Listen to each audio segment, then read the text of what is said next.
건강하게 먹겠다고 골라 담은 그 음식들, 혹시 당신에게는 독이 되고 있지 않을까요?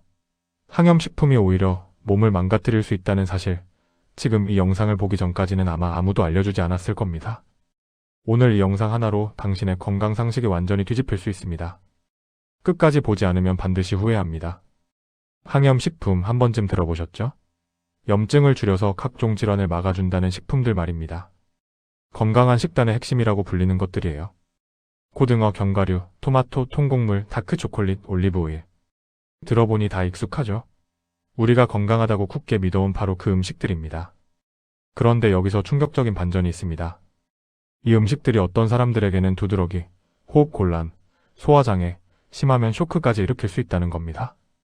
건강을 위해 챙겨 먹었는데 오히려 몸이 망가지고 있었던 거죠.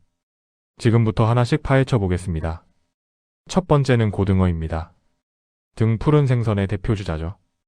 고등어는 오메가-3 지방산이 풍부해서 염증 억제에 탁월하다고 알려져 있습니다. 심장 건강에도 좋고 혈중 중성지방도 낮춰주는 슈퍼푸드로 불리죠. 그런데 여기에 함정이 숨어 있습니다. 생선은 시간이 지나거나 보관 상태가 좋지 않으면 히스타민이 급격히 증가하거든요. 생선 속 히스티딘이라는 아미노산이 세균 효소에 의해 히스타민으로 변환되는 겁니다.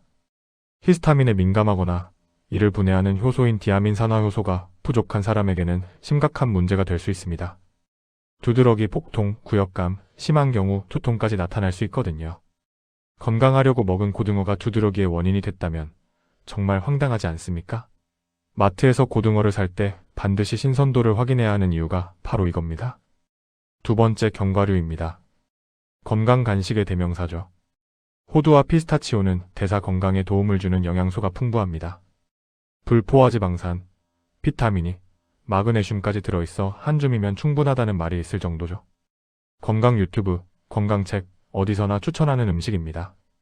그런데 일부 사람들에게는 알레르기 반응을 일으킬 수 있습니다.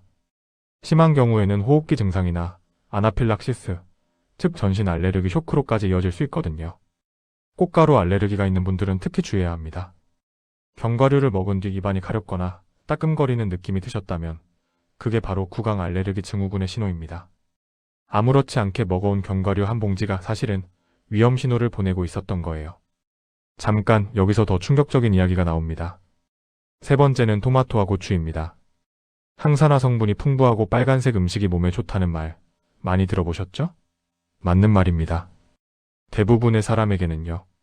그런데 토마토와 고추 같은 가지과 채소에는 글리코알칼로이드라는 성분이 들어있습니다. 이 성분이 문제가 될 수 있거든요. 자가 면역 질환이나 염증 성장 질환이 있는 분들에게는 이 성분이 장 점막에 영향을 줄 수 있습니다. 심지어 장 장벽이 제 기능을 못하도록 막아버릴 수도 있다고 합니다. 장이 새는 현상, 즉 장 누수 증후군이라고 들어보셨나요? 몸에 좋다고 먹은 토마토가 오히려 그 원인이 될 수 있다는 겁니다. 장이 안 좋으신 분들이라면 오늘 이 내용 꼭 기억하셔야 합니다. 네 번째는 통곡물입니다. 이거 진짜 반전입니다. 보리나 호밀 같은 통곡물은 식이섬유가 풍부하고 혈당을 천천히 올려준다고 해서 건강식의 대표로 꼽히죠. 다이어트 할 때도 흰쌀밥 대신 통곡밥 많이들 드시잖아요. 그런데 이 통곡물에 들어있는 글루텐이 어떤 사람들에게는 면역 반응을 일으킵니다. 셀리악병이나 글루텐 민감성이 있는 경우에는 소장이 직접 손상될 수 있거든요. 소화장애는 물론이고 극심한 피로감, 피부 문제까지 다양한 증상이 나타납니다. 문제는 많은 분들이 글루텐 민감성이 있다는 사실 자체를 모른다는 겁니다. 이유 없이 자꾸 피곤하고 소화가 안 된다면 통곡물이 원인일 수도 있습니다. 다섯 번째, 이게 진짜 아깝습니다. 다크초콜릿이에요. 항산화 물질이 풍부하고 기분까지 좋아진다고 해서 죄책감 없이 먹을 수 있는 간식으로 사랑받아 왔습니다. 카카오 함량이 높을수록 건강하다는 말도 있었죠. 그런데 다크초콜릿에는 카페인과 테오브로민이라는 자극 성분이 들어있습니다. 이 성분들이 편두통을 유발하거나 수면을 방해할 수 있거든요. 자극에 민감한 체질인 분들은 불안 증상이 악화되는 경험을 할 수도 있습니다. 스트레스 받는다고 다크초콜릿 한 조각 집어들었는데 오히려 더 불안해지고 잠도 못 자게 된다면 얼마나 황당하겠습니까? 건강을 위한 선택이 건강을 해치는 결과로 돌아온 거죠. 마지막 여섯 번째, 올리브오일입니다. 항염 성분을 함유하고 있어 지중해식 식단의 핵심으로 꼽히는 식품이죠. 요리할 때 일반 식용유 대신 올리브오일로 바꾸는 분들도 많습니다. 틀린 선택이 아닙니다. 그런데 문제는 양입니다.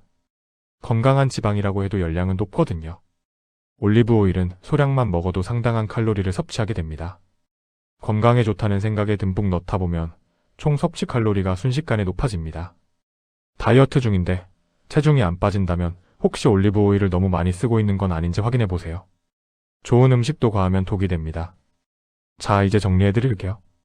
오늘 소개한 6가지 항염식품, 고등어, 견과류, 토마토와 고추, 통곡물, 다크초콜릿, 올리브오일 모두 분명히 건강에 유익한 식품들입니다. 하지만 내 몸 상태, 내 체질, 내 질환에 따라 독이 될 수도 있다는 사실 오늘 꼭 기억하셔야 합니다. 건강 정보는 넘쳐나지만 정작 내 몸에 맞는 정보는 따로 있습니다. 오늘 이 영상이 그 첫걸음이 되길 바랍니다. 건강하게 먹는 것, 그 전에 올바르게 아는 것이 먼저입니다. 넘쳐나는 거짓 정보 속에서 여러분이 길을 잃지 않도록 저희는 오직 사실이라는 등불만 켜겠습니다. 여러분의 소중한 인생이 오늘보다 내일 더 건강하시기를 진심으로 바랍니다. 오늘도 평안하고 건강한 하루 되세요.